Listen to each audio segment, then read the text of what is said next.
Good afternoon, everyone. We're going to go ahead and get started. If you would, I think we got it. It's recording. Okay. You have to get that closer here. Okay, she says I have to get it closer and yell. Because it takes something to get your all attention. I'm Elizabeth Brown. I'm the Vice President of MARC. Our President, Roellen Sinkowicz, was going to chair the meeting today, but she unfortunately was unable to be here. So I got called in as the last minute to fill in for her. So we'll go ahead and call the meeting to order. And the first thing we want to do is open with prayer. So Reverend Thomas Barnes has agreed to do that. Thomas, if you want to come up and get us going.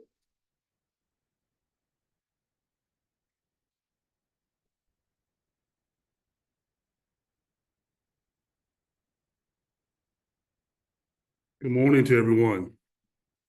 It is good to see your faces in person and not through Zoom. We've kind of gotten zoomed out. I think it's time for us to kind of have that togetherness and to be able to see each other and to kind of shake some hands and to be able to look each other eye to eye as we go forward. And I received a call yesterday from Dr. Burridge to be able to do this prayer. My mind immediately went to the fact that we are entering into a new phase, MARC, a new direction. And it's good to know that God continues to give us the opportunity to start afresh and to move in new directions.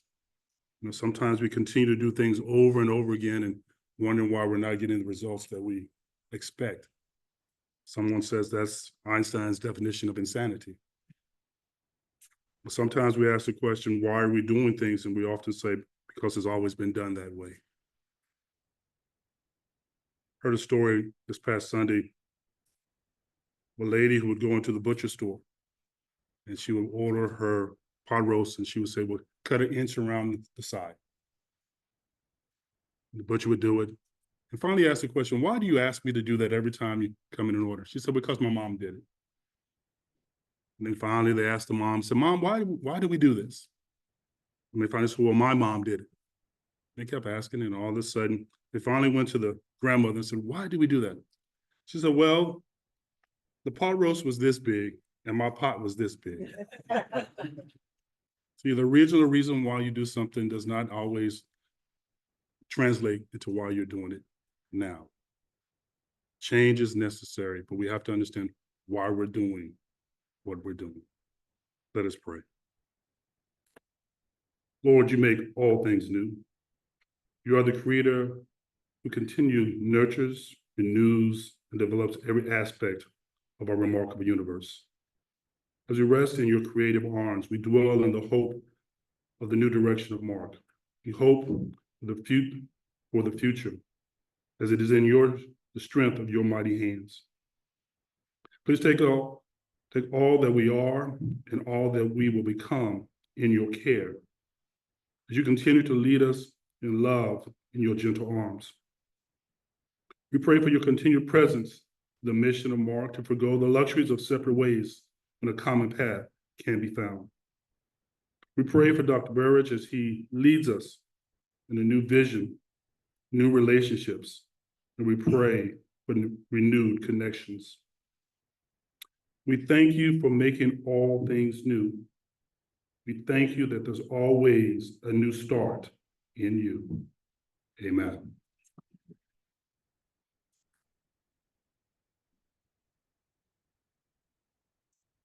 Thank you. Thank you for that prayer. I would also like, if we could take just a moment of silence in recognition that today is September 11th and of the historic event that happened on this date and the trauma that our country suffered because of it. So if we can just have just a moment of silence.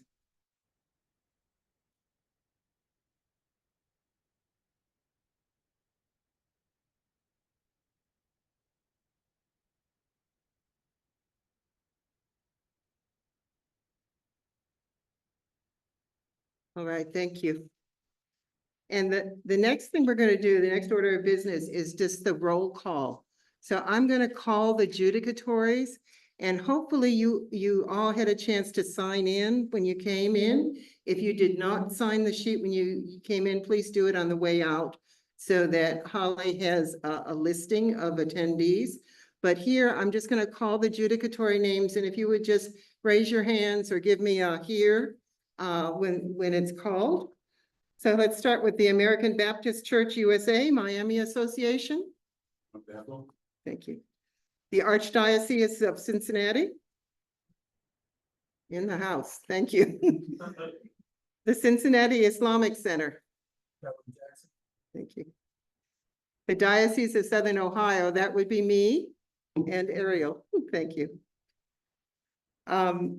Disciples of Christ, Southwest Office. Thank you. The Jewish Community Relations Council. Thank you. The Great Miami River District United Methodist Church. All right. The Presbyterian Church of Cincinnati. Thank you. Okay. The Religious Society of Friends.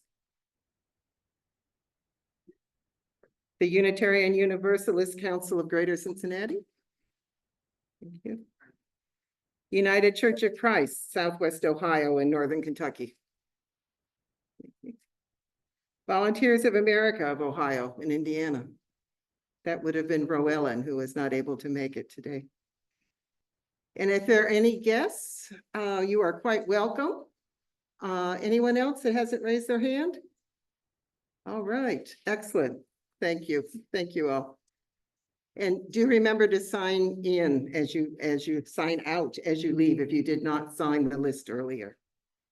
Okay, there were minutes that were out front when you signed in on the white piece of paper. Those were from our June meeting. We have not had Delegates Council meetings. Yeah, thank you. We've not had Delegates Council's meetings over the summer. So our last meeting was in June. Does anyone have any additions or corrections to those minutes? If not, we will consider them approved. And then the meeting agenda was the blue sheet. Does anyone have any additions or changes to the agenda? If not, we will consider the agenda approved. Thank you. All right. And usually this is the time on the agenda where we have a Mark update from the executive director, but because the executive director is our speaker today, I will give a very short update, which is simply we have a new executive director. We went through and I am not going to give a long introduction because part of what Danny's going to do is tell us about himself, and I'd rather have him do that than me to try to read from a bio. But I will say I was on the search committee, and there was no question that we were absolutely delighted when Danny applied. It was such a perfect match with Mark that it was something we could not have imagined possible. So we're very grateful. And I will turn it over to Dr. Daniel Burridge, who will tell us more about himself and his understanding of Mark.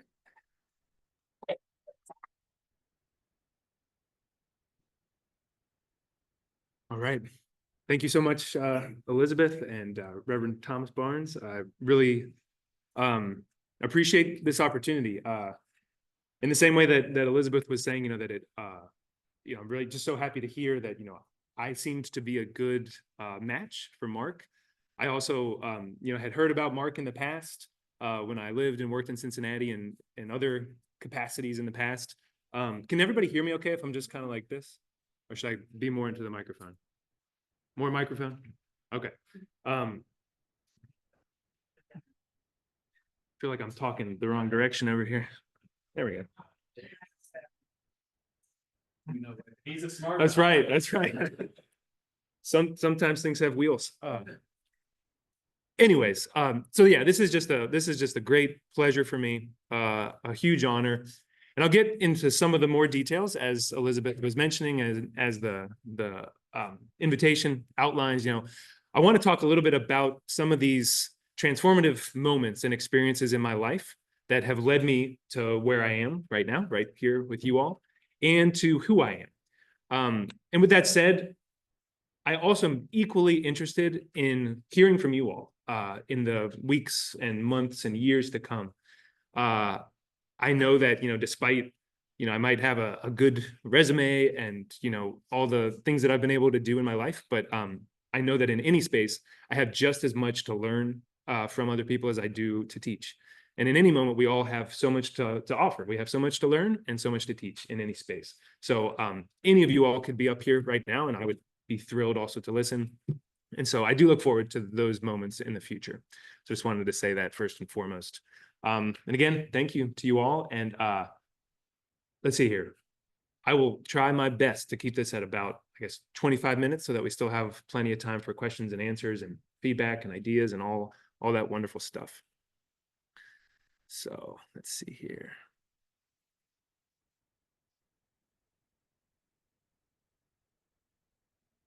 Okay.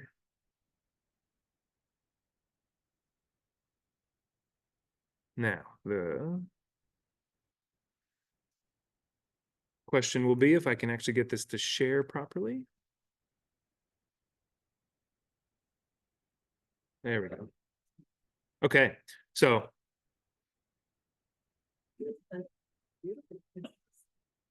yeah, I've done a lot of teaching in my life, and so I'm hoping. And Holly was like, "Well, do you want to do a PowerPoint, do some slides?" And I was like, "Sure, that could be helpful." But I think I probably ended up putting a little too much time into it, so hopefully it doesn't distract. But anyways, title of this talk is "In Pursuit of Personal and Social Transformation: Mission, Mark, and Returning to Cincinnati." And so some of these pictures will take on more meaning as I go through. But I do want to kind of start from the beginning a little bit. So to just talk about, I am born and raised here in Cincinnati. Looking back on my life, of course, you think when you're growing up that everything is normal, right? That this is just normal life. This is how everything is, how everybody is. That picture is actually not from Cincinnati. It's, I think, like Red River Gorge down there in Kentucky. But, I had a brother, wonderful mother and father. Looking back, I realized this was kind of the American dream sort of childhood, right? My dad worked for Procter & Gamble, which at that time was, really blowing up. Of course, everybody knows how important Procter & Gamble has been in this city. My mom got to stay at home and take care of us, which was, again, a blessing that you think is normal. But now in these days, it's not very normal at all to be able to have a stay-at-home mom. And even, probably less normal, what we know as far as what kids go through these days. I look back at my childhood and I really had like no trauma, didn't suffer homelessness. There was no abuse. There was no, there's nothing in the way that so many kids these days grow up in severe amounts of trauma that define their childhoods. I realize now how privileged I was, how lucky I was, and how blessed I was to have that sort of childhood growing up. And so I was raised Catholic. Just get that out there. I'm trying to remember. Bob, I want to say, was like, he's like kind of like, well, so are you one of those Catholics who, you see something Catholic out there and you get proud and excited or something? I don't remember how you said it. But not necessarily, not so much. I'm also very well aware, and I'm going to tell a little story about kind of my awakening about the Catholic Church. So this is Immaculate Heart of Mary in Anderson. That's where I grew up in Anderson, and I went to church every Sunday, whether I liked it or not. Usually around 8 in the morning, 7:30. I think they pushed it back to 7:30 after a while, and that was rough, especially after I got to high school, because I had to go every single week, no matter what I thought that I wanted to do or what I thought I believed in those times of my life. But there was one specific moment, and I was probably just 12 or 13 years old, so it would have been in the late 90s. And at this time, I'm going to Catholic school, going to church every week. I'm really starting to learn the gospel, learning what Jesus is talking about, what he's teaching. We want to be good to one another. We want to take care of the poor. We want to condemn injustice. And I'm, at this point in my life, I'm a youngster, probably a teenager almost, and I think that Jesus he's a pretty great guy. He seems like a wonderful dude. This is somebody that I really think would be great to follow. And so the priest gets up there one day and he said, you know, it's time for the announcements. And he says, we're going to do a really big, important fundraising campaign. All right, everybody's got it in the church, has to get together. We have to unite. We have this super important cause that we have to fundraise for, and we're going to have to sacrifice. Everybody's going to have to dig deep into their pockets and sacrifice for this fundraising cause. And I said, in my mind, I'm like, wow, we're going to try to address poverty in Cincinnati, or we're going to try to, you know, end hunger, contribute to world peace, something like that. And he says, what we're going to do is build a new church. We're going to build a new building. And so this is the new building. This is the new church at Immaculate Heart of Mary in Anderson. It's a beautiful place, huge complex. I don't know how many millions of dollars it ended up costing. But at that point in my life, 12, 13, I thought that I'm not sure if I knew what the word hypocrisy meant, but it felt very hypocritical. I said, if Jesus is teaching us to give everything to the poor, to the needy, to the marginalized, why are we doing this huge fundraising campaign to build a new building? Didn't make sense to me then. At this point, you know, it's like at my rational 40-year-old age, I just turned 40. I'm like, just said it. I'm like, oh my gosh, I am 40. It's crazy. But, you know, it's like, I get it. Yeah, you need to have a nice building. It's got to be able to be there to do the sacraments and do the liturgy and all this sort of stuff. It's like, yes, you need that. But why do we not have the same sense of fervor and passion for fundraising to address social concerns? And so just from the get-go, that is one of the things that really attracts me to Mark, is that you all in this room, in the denominations that are part of Mark, seem to really be prioritizing what we are called to be as believers in this world. And so that really, really, really resonates with me. And so when I was able to go on my own, when I left the house, went to college, I didn't really go back to church for a very long time. Nevertheless, I still had a very strong sense of justice and injustice. I had a very strong interest in things such as war and peace, global issues, global politics. Again, this is a really big day, of course, as far as the current contours and past decades of global politics. You know, we, of course, suffered a lot of trauma on this date 23 years ago, but we then also contributed to a lot of trauma and suffering in other parts of the world as a result. So we also need to hold that as well when we think of the legacies of this day. And that's the sort of stuff I was interested in. I was like, well, the church is hypocritical, but I'm still interested in this stuff. I still want to see what I can do with my life around this. So I started studying Spanish in high school and was good at Spanish. And I said, well, I can study abroad. I can go to some other country and learn stuff. I ended up going to Central America in 2004 as a junior in college. It was not just a normal study abroad trip where you just kind of go sit in a classroom at another university. This was a study abroad trip based on experiential learning. I was through the Center for Global Education at Augsburg College in Minnesota. I actually had to transfer from Ohio University, where I was attending, had to transfer for a semester to do this program that focused on sustainable development and social change in the countries of Guatemala, El Salvador, and Nicaragua. And so I spent about a month in each of those countries during the fall of 2004. It's 20 years ago. That's and so this was as I said, I was interested in issues of poverty and justice or war, peace, but I was interested in a very abstract level. You know, I'd go to my classes, I'd take notes, I'd read books. This was all wonderful. I was interested in it, but it wasn't really real to me. When I actually went to Central America and actually lived with families who were in poverty, lived with families whose family members had been victims of US intervention in the 1980s in these countries, you know, lived with people who were working in sweatshops, producing our clothes, producing, you know, jelly. I actually stayed a weekend with a guy who worked at a factory that, you know, he actually stirred the vats of the stuff that would become Smucker's jelly.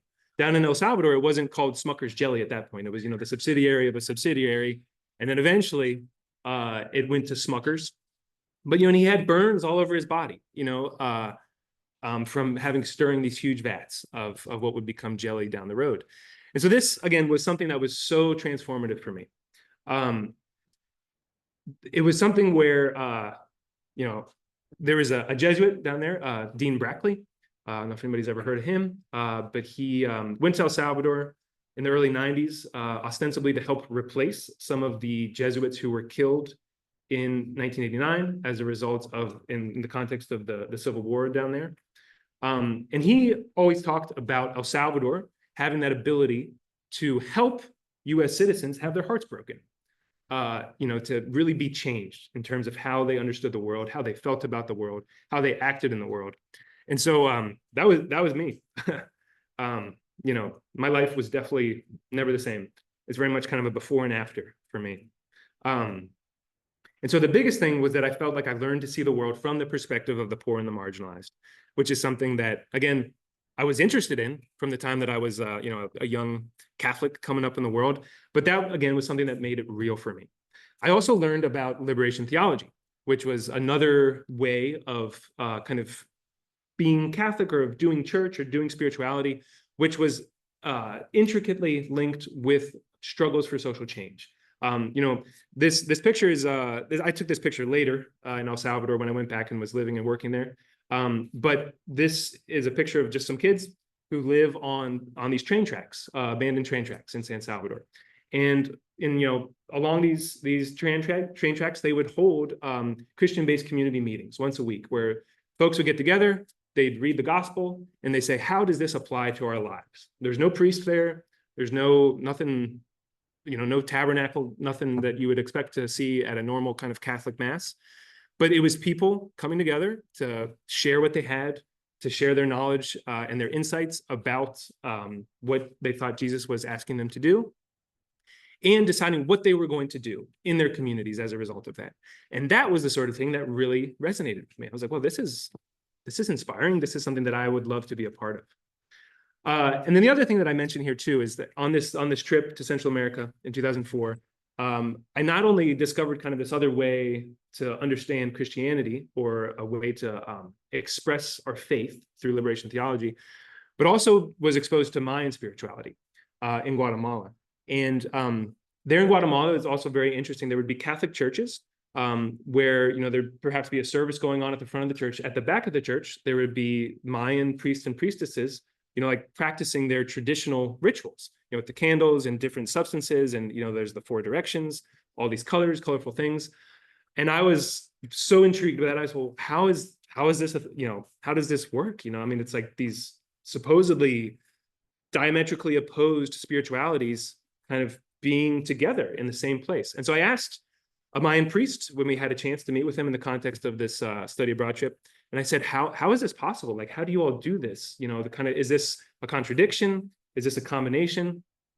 And what he said is still something that I have kind of embraced in terms of my spirituality, and I think also really resonates with you all here at Mark. He said that spirituality is like a river. And so that any sort of tributary or little stream, any source of spirituality or of religion or of faith that can come into your river only makes it deeper and stronger. And so doesn't have to be an either or. You're either believe in Mayan spirituality or you believe in Catholicism, or you either are a Catholic or some other sect. And I don't want to get into saying stuff that I shouldn't be saying, but my understanding is that there is so much wisdom, so much richness in this room and in other spaces that it doesn't have to be an either or. We don't have to separate, but rather, as Mark has exemplified through the years, that we need to find a common path, and we can find a common path. And so when a common path is influenced and flowed into by so many different faiths and spiritualities, it only becomes stronger and richer. So yeah, that was something that also really, really hit home for me 20 years back in Guatemala.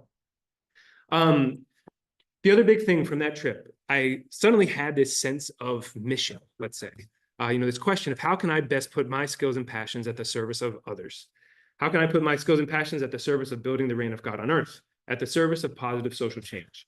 That became very much my guiding question, and at a certain level continues to be my guiding question today. So I responded to that question saying, well, I want to go back. I want to go back to Central America. I want to do something. I want to do something positive. I want to be of service to people there.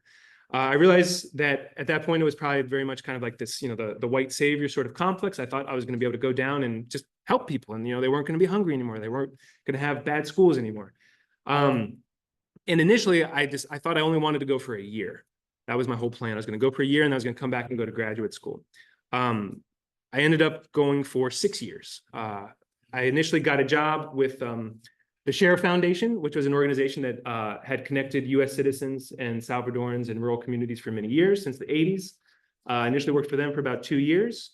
And through them, also kind of started inadvertently getting involved with the FMLN, which again, just kind of full disclosure, transparency, FMLN was the guerrilla army in the 80s in the Civil War, very left-wing, very socialist.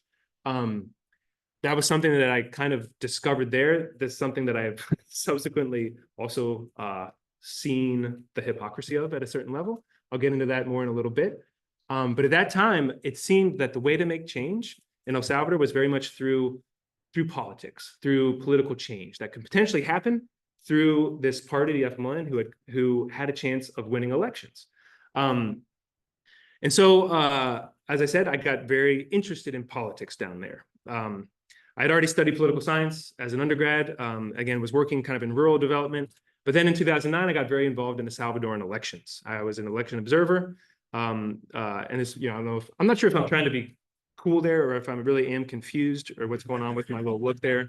One way or another, the FMLN did win. They won those elections in 2009. It was the first time that, some kind of vestige of right-wing authoritarianism had not been in power in El Salvador ever.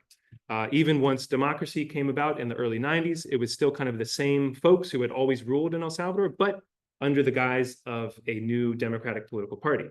And so there was a lot of hope in 2009 in El Salvador that things would change, that they'd be able to address poverty, they'd be able to address gang violence, they'd be able to address corruption. And again, it was just this watershed moment in which this group went from a guerrilla group during the 80s to actually being in government from 2009 to 2019. And so my big question as a political scientist and as somebody who wanted positive change in the world was, with the left in power, is there going to be this opportunity for there to be true collaboration or true cooperation between the government or the state and movements with those folks at the grassroots levels, with the folks in the communities? Was there going to be this option where people could actually work together? That was my question. I really hoped that that might be able to be happening. And so again, this was in 2009, and very quickly, I realized that there was a lot of limits to change in El Salvador, no matter who was in power. There's global forces. The global economy in a place like El Salvador is very, very strong. They're almost entirely dependent on trade with the United States. They can't afford to make the United States upset, can't afford to put labor laws into practice that would make companies not want to put their factories there, can't afford to put environmental regulations in place that, again, would keep companies from wanting to invest there. And at the same time, all these folks in the grassroots level that I had been working with for so many years in El Salvador, when their allies came to power, this left-wing FMLN party, they essentially demobilized. They sat back and said, okay, great, our government's in power, let's wait and let them do the work. Finally, in El Salvador, there's a lot of community and state violence. All of these things made it almost impossible to make lasting change in the country. So I responded to that and I said, I didn't put a good slide in here for this, but I went and lived in that community, in the Chacra, a marginalized community, and that was my first kind of foray into violence prevention. We started an after-school program and trying to keep the kids from joining the gangs. Could have a lot of stories and pictures from about that, but don't want to go on too long, but I could certainly say more about having lived and worked in that community for about 2 years. But I do want to get to this because this becomes important again at the end when I get back to kind of Mark stuff. I had these kind of burning research questions, which also, again, I had wanted to go back to graduate school, but these became the research questions that I wanted to address in graduate school. How can movements or kind of community-based organizations best pursue social change under an allied government or really under any government? So like with Mark or any organization, how can we best interact with local government, with state government, with people who have formal power in order to pursue our objectives? And little spoiler alert, I think that Mark is already basically doing the right thing. But in more general terms, what sorts of relationships between the state or the government and society can produce social justice? Those are the questions that I really wanted to research. But at the same time, my time in El Salvador also made me realize that transformation in society or social transformation that's one thing. But I also, in my 6 years in El Salvador, I realized that I really wasn't changing anything down there. I wasn't saving anybody. I wasn't fixing anything. But I was changed. I had been transformed. And so my personal transformation was kind of that prerequisite for there being any sort of larger social transformation that I wanted to be a part of. And so as I went back to graduate school and I started studying sociology, and I realized there's lots of layers to these sorts of, the layers of change, the layers of transformation, the relationships that go into transforming any society. But one way or another, I realized again that the way that change happens, it starts with us. It starts with you. It starts with me as a person, as an individual.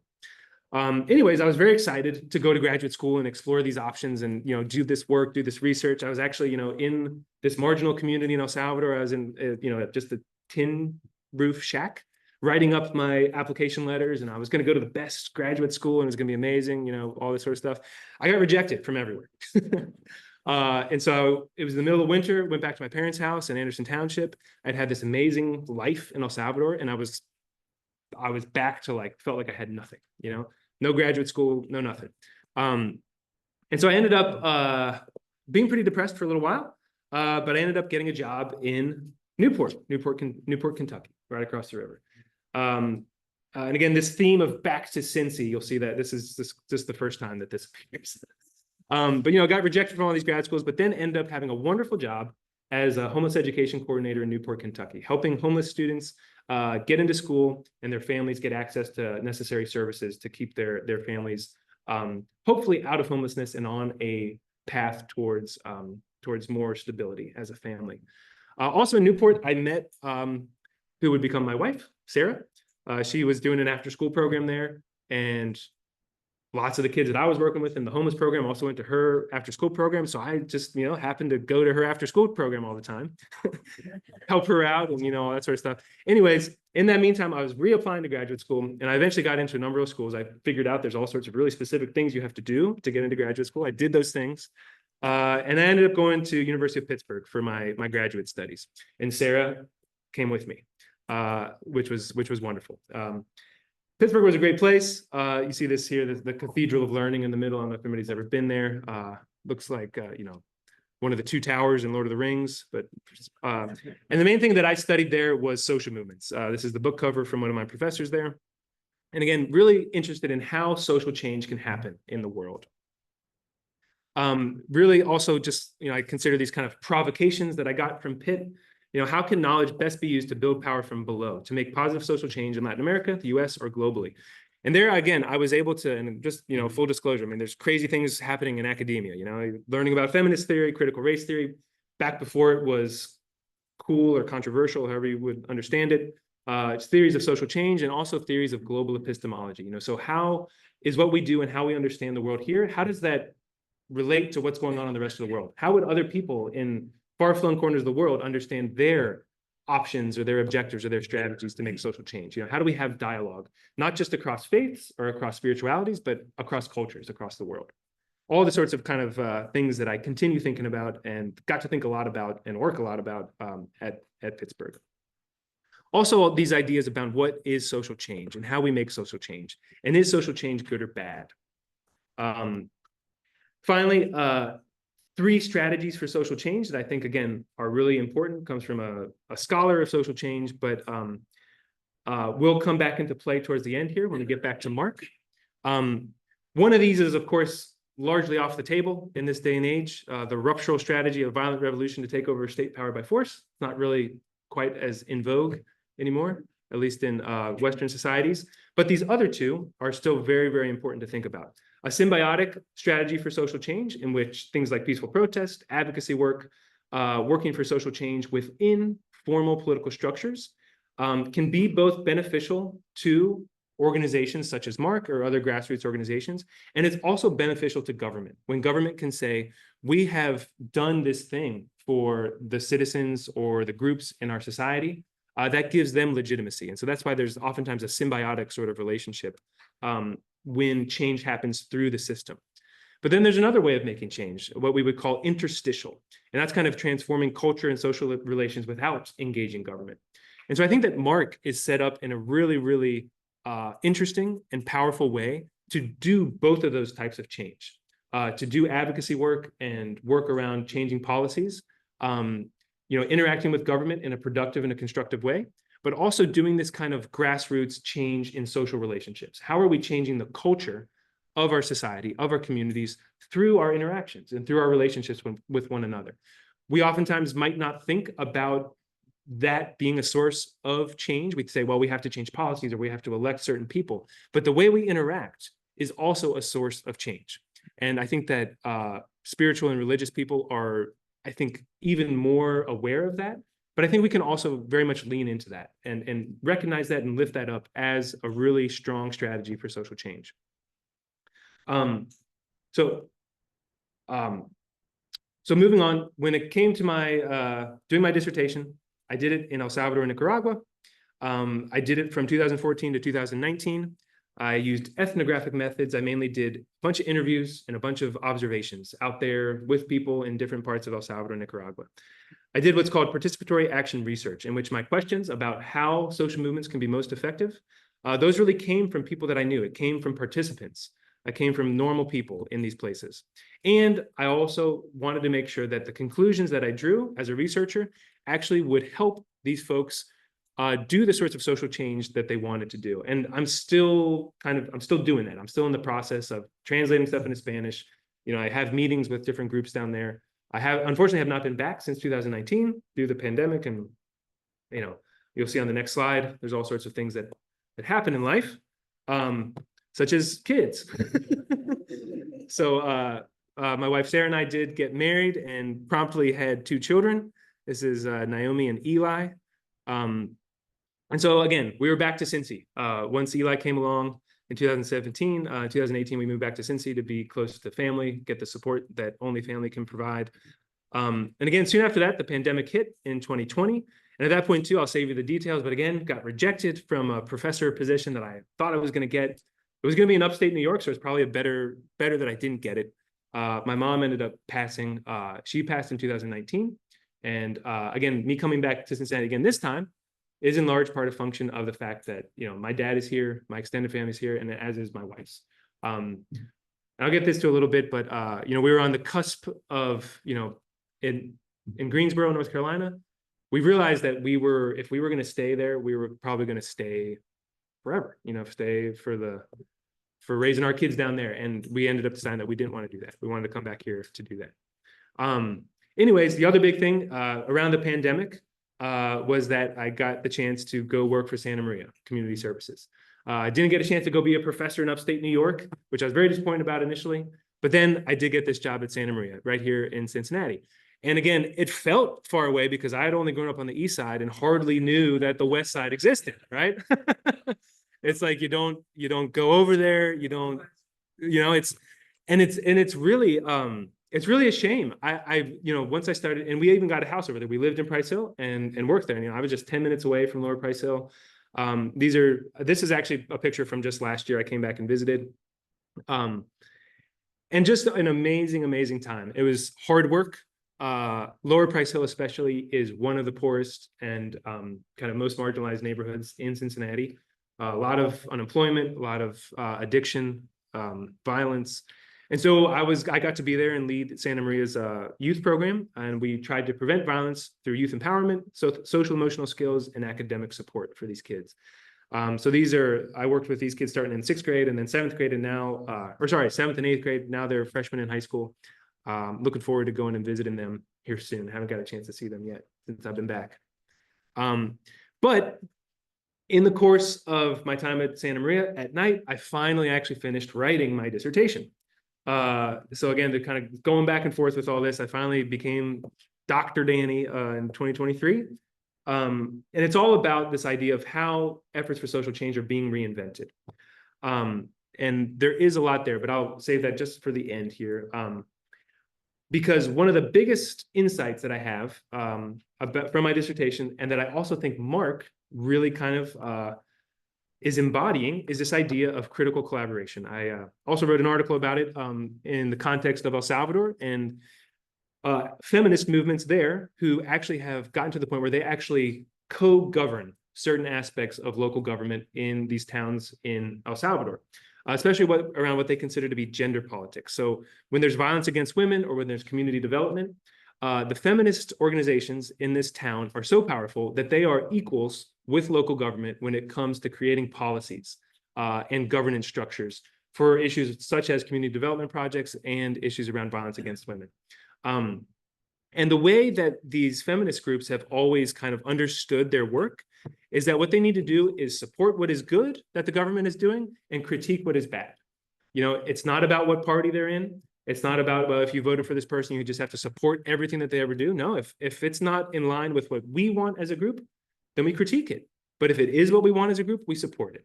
And so the movement, the social movement or the organization in this sense, they maintain their independence and they maintain their objectives, regardless of the party that's in power. And so this, again, it almost seems basic. And maybe for you all here in Mark, again, it seems like the most basic thing that this would be the case, because this really is what you all have done. This is what you do.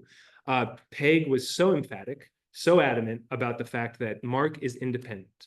You know, she said, you know, again, on my resume, I've applied and gotten a lot of grants at this point in my work with nonprofits and also my work at UNC Greensboro.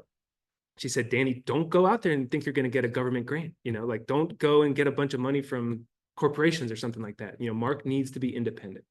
And that also really, really resonated with me. I think that's super important for an organization to actually be responsive to its constituents, to the people who are part of the organization, and not responsive to some outside fund or some outside interests. That is also what made these groups in Suchitoto, in El Salvador, really, really successful in terms of pushing their agenda at the local level. And this is just a picture of, they actually created all of these offices in the area. You know, these are offices of specialized attention to women who are victims of violence. And so again, this is part of local government there, but it is a direct result of the work of these feminist groups, knowing that women who are victims of violence in this area needed support. And it needed to be kind of housed in government, but that these women, these feminists, are also really the ones who have done the work to make that happen. So what did I do then when I finished my PhD? I got all excited, and you know, I'm a real doctor, I'm a real researcher now. And so I left Cincinnati. My wife also loves North Carolina. We've been down there a bunch of times. And so I got a job at UNC Greensboro as a research scientist. And so there's these really two this contradiction here. On one hand, Greensboro is a beautiful place. There could be more beautiful pictures, but I was always intrigued. Like, there would be these places, and you just see these great mushrooms just popping up everywhere in the grass. I just, you know, but the campus at UNCG is really beautiful. It's a great town, just lush, wooded. There's no traffic. It's amazing. Like, it was really great in that sense. But I realized very quickly that I had become a part of what I would call the research industrial complex, right? So you might be familiar with what is it? Military industrial complex, where, you know, we go to war oftentimes because it's very profitable for our companies. People even talk now about a nonprofit industrial complex, where there'll be nonprofits that are just going after this grant and then the next grant, and then they change their entire structure. They'll change everything about their objectives to go after a grant, and then to comply with the grant, and then report on the grant. And they lose the essence of what they were before they had the grant. And so, you know, as a research scientist in this Office of Research and Engagement at UNCG, I realized very quickly that research was being done to bring money into the university. Oftentimes the funders of the research, they didn't want objective, rigorous research. They wanted conclusions that they were paying for the conclusions. They wanted us to do research that they wanted us to do, not objective research. There was also very little community engagement. There was little real world application. And I spent most of my time just doing administration, just administering these grants, or going after grants, or reporting on grants. That was not what I wanted to do with my life. I probably could have been making like way more money within a couple of years if I had stayed there. But it was not what I felt I was being called to do. So why Mark? Because I do think that Mark is a place that can contribute to my ongoing personal transformation, and has contributed and will continue to contribute to social transformation.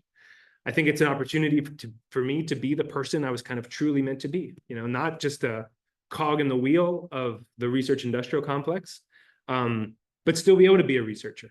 You know, Peg has done tons of awesome research. You know, Mark draws on research to inform the platform, to inform the sorts of policies that we want to advocate for. So here I can still be a researcher, but also a practitioner, to make sure that things get implemented and applied. I can be a leader, but also a servant. I really see this, you know, this space, this relationship as one in which, yes, I'm being paid by you all to be a leader, to kind of do the work that other people don't have the time to do. And I'm very happy to do that, but I also will see myself as a servant to you all. And, you know, you all are also leaders. You all are, you know, on one hand, I'm the boss, but on the other hand, like, you know, every one of you are my boss, you know? So, and I like that it's, I think kind of more of a horizontal kind of relationship where we can kind of be on the same playing field, you know, and still be an intellectual, but also a believer. You know, I was raised Catholic, and now I have this hopefully deep river of spirituality that with you all, I think will only be deeper and richer. But that's not something that you can talk about at the university when you're doing research. It's not something that you can really allow to come into your public work and your public speaking and writing. And finally, this idea that, you know, I don't want to be beholden to other interests besides, you know, in this case, besides the ones that are in this room, you know. And when we actually come together to have a shared platform, a common path, and people are willing to say to actually, you know, dig into your pockets and say, yes, we want to do this work and here's the money to do it. You know, the money I was getting to do the research at UNCG, I mean, it was, who knows where it was coming from. This federal government agency, from this like soft money slush fund that was sitting, who knows which bank account. Like universities are going through tough times right now. And like the financial things going on there are confusing, to put it lightly, and concerning at another level. So Mark feels like a much better fit for my values, in terms of what I really want to do with my life and where I want to be. And another big part of that is, again, being back in Cincinnati, to be able to raise our children here, to be here for my dad, my extended family. My wife's mom also passed in 2021, so it's also very important for us to be here for our dads. So anyways, a little bit about some visions for the future, and then I'm really interested in hearing from you all, also with questions, ideas, comments. I've always done research in the past in terms of like doing it community-based or doing it in terms of participatory action research. I would want to do research or do learning that comes from the grassroots. In this case, that would come from you all, come from the religious communities that are a part of Mark. And so how that would look in the future, you know, I'm really interested in talking about that. I know that there's things such as the Court Watch project that, you know, I had some training of folks on how to do those sorts of observations and kind of bring the conclusions together and how to disseminate those. That's the sort of stuff that I'd be really, really interested in and also have some experience in.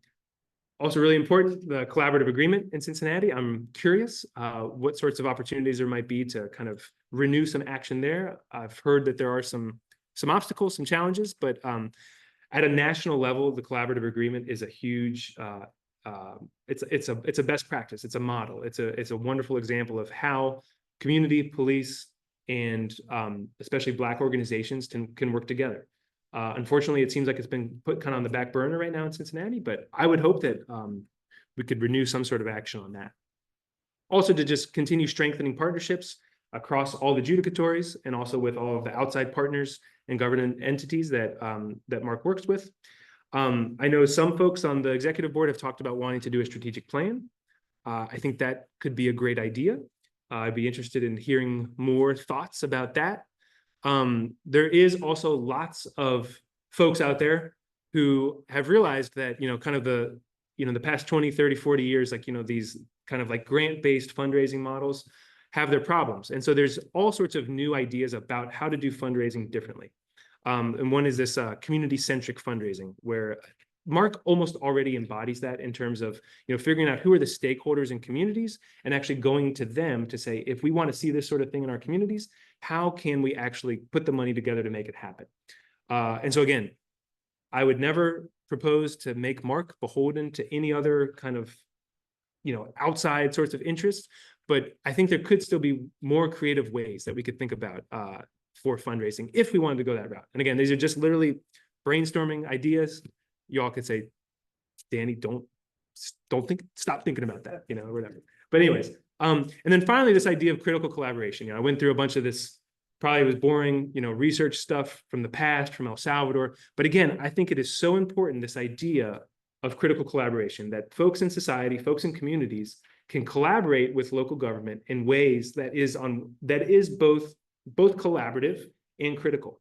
And what's crazy, or really cool, is that yesterday we were at a meeting. Peg took me to a meeting It's the Safety and Reform Committee for the University of Cincinnati Police Department. It's been an ongoing effort since 2015 with when there was the shooting of Sam DuBose.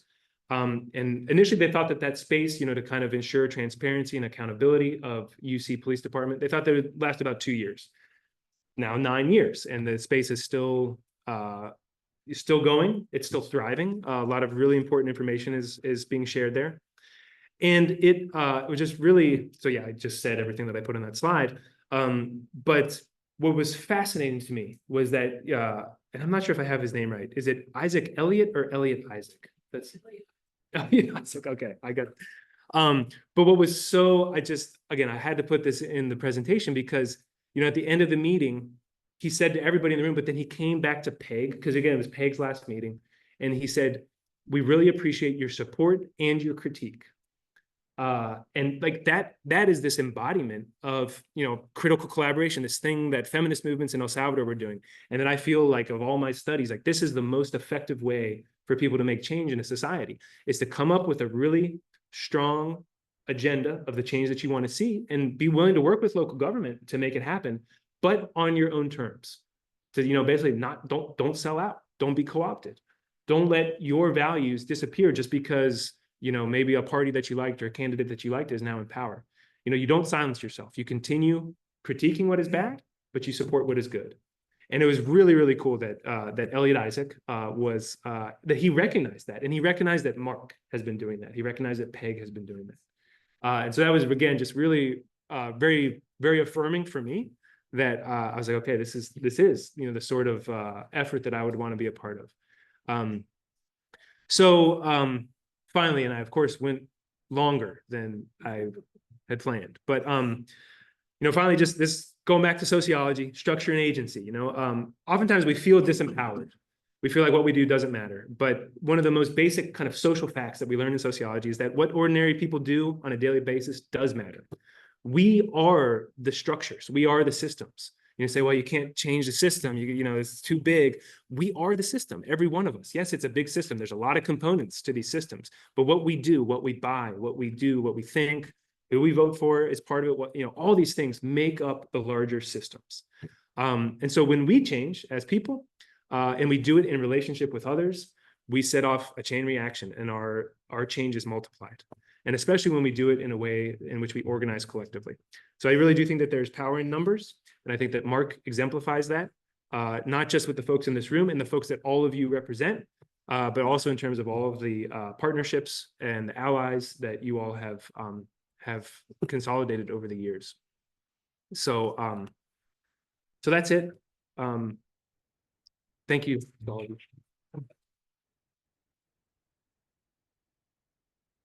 Take a few questions. Yeah, absolutely. How do you imagine reaching out to younger religious leaders and also perhaps collaborating with a mighty stream? Okay. Great question. So I have thought about that. I should have put that in there as far as kind of visions, because yeah, it's true. As strong as Mark is, I think there is, a need to reach out to some of the, the younger folks who are active in religious communities, but are not necessarily active here. Again, even in my work in Price Hill with kids there, they almost all, will espouse a sense of belief, a sense of faith. But yeah, how to reach out to them? It's a great question. I would just be kind of speculating, but I would be very interested in going out to, whatever places, whatever churches, whatever groups of folks, if there are, I know that there are a lot of young pastors out there who are doing work. I would, and maybe some of you all know them as well. Maybe you could connect us. I'd be really excited to go out and talk with them and, try to, sell this idea that when we work together in a space such as Mark, we can actually have impact at the local, city, county level in ways that would truly benefit the people who make up their congregations, including young people. And again, this gets at, some of the concerns right now with violence prevention and intervention, with housing. These are absolutely things that are affecting young people. And so, again, the problem oftentimes is that young people especially they or we can feel disempowered, like the structures of the world are working against us. And we don't feel like what we do matters. And so I think that I would hopefully be well equipped to talk to young people and young pastors, young religious folks, to try to at least get them to a space of dialogue. Maybe we can think about these things together. And as far as equation, I don't know enough about them yet, but also, I think with having a new director, it's a great opportunity to say, hey, can we sit down and have a meeting, hear from you all? What are your values? What are your objectives? These are our values. These are our objectives as Mark. And, where could we potentially coincide? But I don't know if you or anybody else has thoughts about that, as far as what things that I should know about young people or equation or anything. Yeah. Spinning on exactly that. If you're living in Price Hill, there is a growing, burgeoning community of Guatemalans in Price Hill. Yeah. There are also, of course, are Mauritanians, mostly Islam, therefore, in Lockport. Yeah, there are these various concentric groups, and they have churches. I know that there is a Hispanic evangelical church of Guatemalans on Glenway it's around Elbron. All of those, they're not organized into any larger judicatory or anything. But that's probably where you'll find most of your young pastors. Right. Will be ministering to these immigrant churches. I'm assuming that you speak Spanish, so that would be a good place to start. Right. But that would be something, for this whole group not to think about in the future, so that we're not all, and not everybody here is a white Anglo, but there's a whole lot of, of these other churches here, and they are out there. Yeah. So, but I don't know how you do it. Yeah. So. Thank you. Yeah. Either. You mentioned the last time you spoke housing, Mhm. and Mark has been very involved over many years in trying to create a government that is more interested in affordable housing, truly affordable housing. We worked very hard on that, and I believe we are continuing to work on it. And one of the things that for me that I've become very disappointed in, and it was said right in this room in another group, is that our city government that all ran on affordable housing seems to have turned away from what we really believe is truly affordable housing. And they seem to be more interested in the business input of the need for housing. The developers, the business people, what they really want. And I would love to see Mark become a representative of the faith community and have the government turn not only to a business faction for their input, but to the faith community for their input. Yeah. On things like that. That's what I'd really like to see. I want us to continue working on that. In a way that we can bring about some interest in truly affordable housing. We would go. Yeah, couldn't agree more. I think you're right on, and it's unfortunate that our city leaders seem to have kind of change their posture and be responding more to business developers than they are to the needs of low-income people who need housing. So I would agree. I would also hope that we could be that could be one of the areas where we might be critical of what they're doing. So yeah, thank you.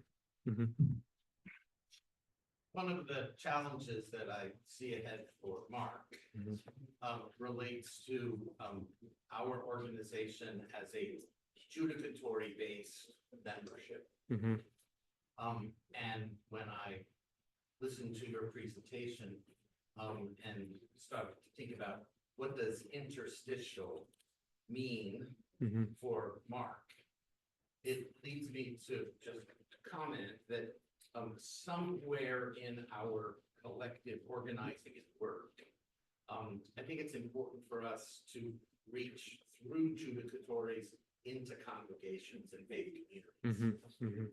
And some of those congregations and faith communities are not judicatory affiliated. Mhm. but like the Guatemalan Evangelical Church. And where is their voice Mhm. and their space and place in Mark's work as a religious coalition? Mhm. So it's really more a question to you, but a concern Mhm. that our future could look very different if we can figure that out. Yeah, no, and that's really, really insightful. I think that, yeah, I still think I have like a general sense of the structure, kind of the judicatory based membership that is Mark. But you're kind of making it sound almost like, kind of let's say the rank and file, like the ordinary members of congregations aren't necessarily too connected to Mark. Is that's the case? Your statement. Okay. Well, and then, yeah, in that case, and then I'll get to you all. I would agree that sounds like something that we could work on. I think that'd be great. I think that'd be a great idea. And that being a way also then to, kind of have a strategy for outreach to kind of just, let's say, ordinary people, kind of grassroots people, and extend that then to these other communities, whether Guatemalans, Mauritanians, whatever sorts of other groups we can. And so there was, I know you two had hands. Yeah, we need to, so maybe two more, couple people had hands up. Well, I know there was you two and then Margie and Bob also, so. You can decide. Should we do those four? Okay, go ahead. I guess two small questions. The initiatives that were voted on last year were community violence intervention, affordable housing. It's, as you're just sort of rebooting here, is there going to be a re-upping or open that all up again in October, or what's the expectation in that direction? So Peg had said that that could be up to me, so apparently, but I would very much want to consult with the board, and I mean certainly hear from everybody. I would be very excited to keep working on those issues. But I think it's important also to respect the processes that are in place. And like if Mark has a yearly planning meeting, I wouldn't want to come in and say no planning meeting. I mean, that would be so. I think the best answer is right now we are planning to do a fall planning conference. That is, of course, up to reconsideration. It's tentative at this point, but we've done it for every year for a while, and so we probably will be doing it again this year. Yeah.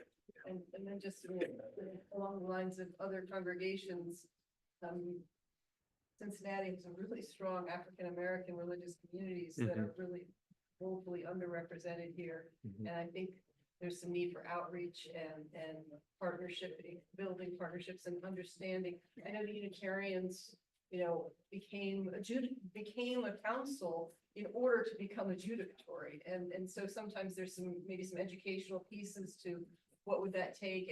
And also just, I know folks in many communities have been devastated post-COVID, and there's just hasn't been the ability to do the secondary level of outreach and connecting. And so finding ways to support and rebuild would be great. Yeah, thank you for that. She said it. She said it. Okay. Thank you. Okay. Danny, should maybe a historical piece. I've been on the board since the early '80s. And I think part of the challenge for Mark is how to be respectful for the governance of each judicatory while creating change. Because one way would be to say from the top, this is how everyone should do it, which may run roughshod on the governance of each other particular judicatory. Yeah. But when you go to the other extreme and you, I don't know, let each judicatory try to disseminate as they want, and you empower them to do what they want their way, as opposed to either a higher down or just hoping it all filters down. Yeah. It can be a challenge to that, but and I appreciated the respect of the governance of the judicatories. The challenge becomes then how to affect change, being respectful of those differences. Right. Yeah, absolutely. Yeah, I have one question. One of the things I got from you is that you deal with a lot of youth. My vision is to have a young people mark. Yeah. Yeah. So Yeah. well with that, because they would give us the answers that we have it right now, by affordable housing and all of that. Yeah, absolutely. No, I would be excited to reach out to young people, and I do have a lot of experience doing that, and I've been effective in the past, so I think I could do it again. But yeah, thanks for that, Margie. was the last Mhm. one. Young people first, there was a time when we had pegs got together, there was a young leadership group of teenagers. All of this takes money. Yep. And Mark's problem is that we don't take grants. We exist on what each jurisdictory gives. And some of the organizations that have dropped out, there were 17 a few years ago, we're down to about 13 now. They dropped out for financial reasons. And I think we have to look at that and see, is there another way to find somebody? Seriously, because Ariel had to leave, she mentioned equation. Organizations like equation don't charge anything. Just Freud. I don't know who's paying their rent, but you know, destroyed. We on the one hand, we have to pay up. On the other hand, it gives us both responsibility, you know, and privilege because this is our group. The other thing is, again, as someone who's been around for a long time, Alice probably remembers this too. There was, and I don't remember when this fell apart, but up until a few years ago, historically, every year or every other year, the director, Mark, would host a dinner for all the heads of the Julian Story. So it would have the archbishop and the episcopal bishop and someone as lowly as me when I was head of the church. And it was a social evening. And one of the ministers hosts. And it was social, but a lot of things got done because there was a lot of connecting. So on the one hand, yes, we need, and I would urge you to perhaps have a luncheon with all young pastors. On the other hand, I think it would be great if we could get that started again, because I think it was a very effective way for us to say, we are Mark, and to say to the city, we are the non-denominational, interdenominational group, faith group that works together. Great. Yeah. Thank you. Those are great ideas. Thank you, Dan. Yeah. Thank you.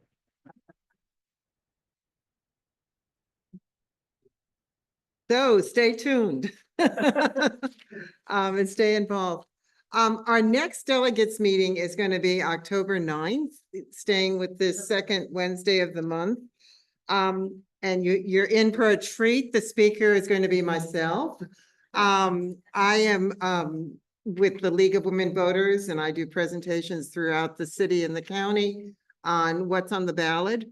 So I was asked for Mark to do that at the next delegates meeting on October 9th.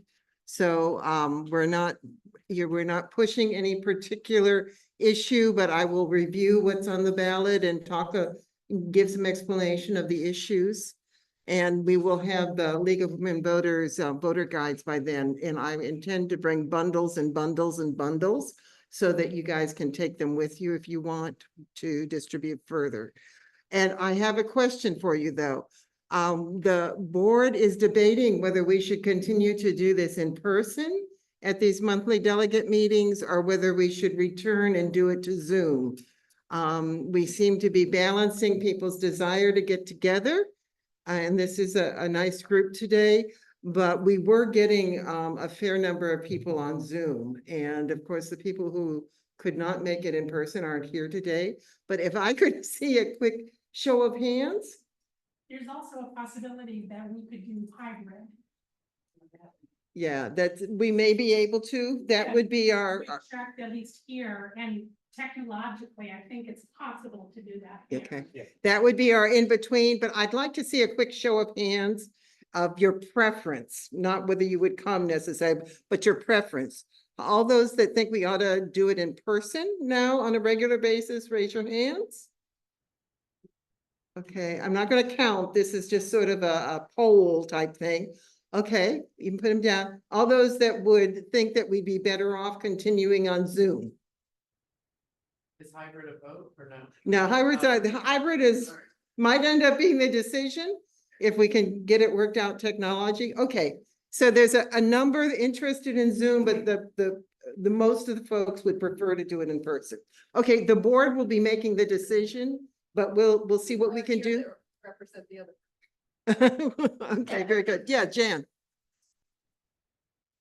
Big piles of voter information. We need to be here to get them. Right. I just want to point that out for that because I know our church picked up many of them and we were grateful to have them. We'd be grateful for you to bring them to us this time, but I think October. Yeah, if we. To do that, we ought to be together. We can be together for that, or if the decision is made to do it Zoom and folks are on Zoom, the bundles are available and I can talk about where folks can pick them up. All right, thank you very much. I very much appreciate you being here today, and like I say, buckle up. We're going to be moving along. Thank you.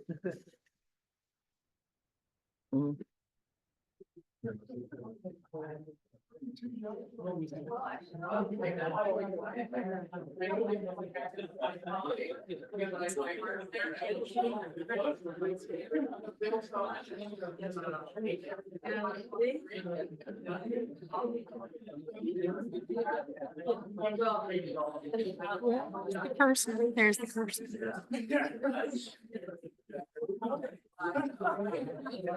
Is the recording on? And I mean, the people, but Mark.